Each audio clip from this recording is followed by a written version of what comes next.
Okay, so I was still doing weekend sports producing, but I needed to cover that income. So I started taking some freelance jobs.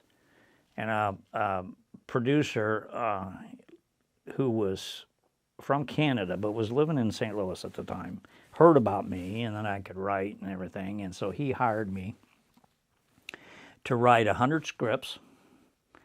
And he said, I need you to go down to take a flight to Nashville, then rent a car and drive to Hendersonville, which is like 35 minutes outside, northeast, I believe, of Nashville.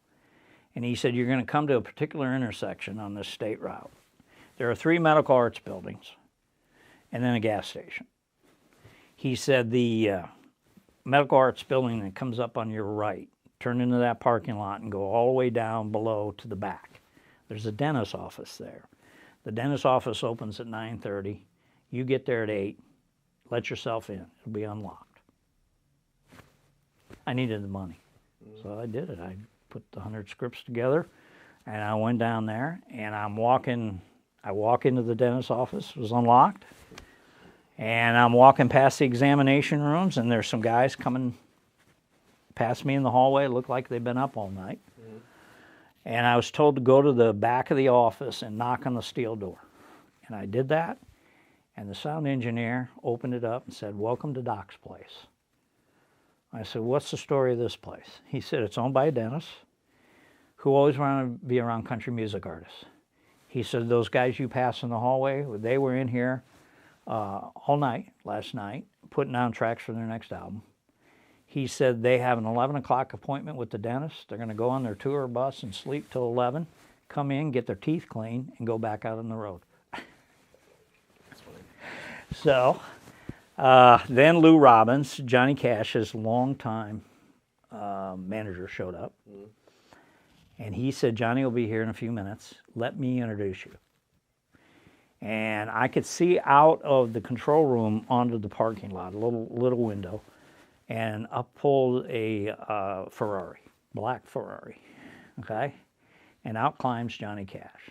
I mean, he almost had to crawl out of the thing because he was a big man. Yeah, he's about my size. Yeah. 6'2", Yeah. 6 foot. A little broader, Yeah. but is that tall.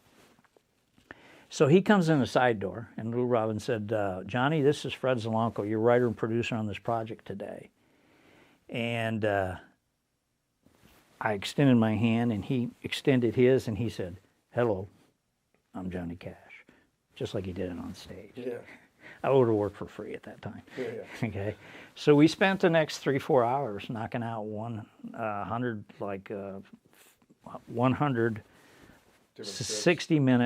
60-second radio scripts. Would it have been great if there were cell phones back then? You could have said, Yeah. 101 is you do my voice. Do my voicemail, yeah. Then I was hired to go down a second time, and John Snyder from the Dukes of Hazzard showed up. Okay.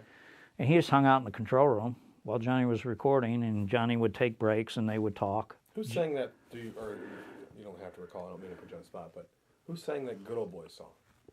Oh, that was Waylon Jennings. Waylon Jennings. Yeah. Okay. Yeah, well, there's a story there. Okay. I opened up a You Pandora's did. box here. Because Johnny and John Schneider would talk, because John Schneider at the time was dating Johnny's daughter. Okay. Okay? And Waylon and Johnny used to run around together, right? Well, here's the deal.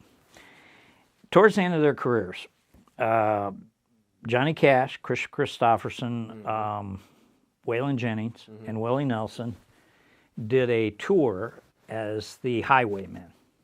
And they put out a very popular album. And then they toured to promote the album.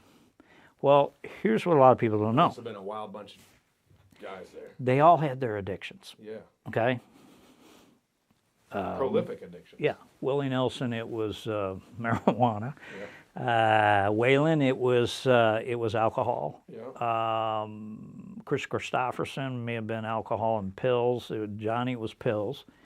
But throughout their careers and their friendship, whenever one of them fell off the wagon, a call would go out, and they would all get together and help each other through those difficult times. Well, they were spending so much time together.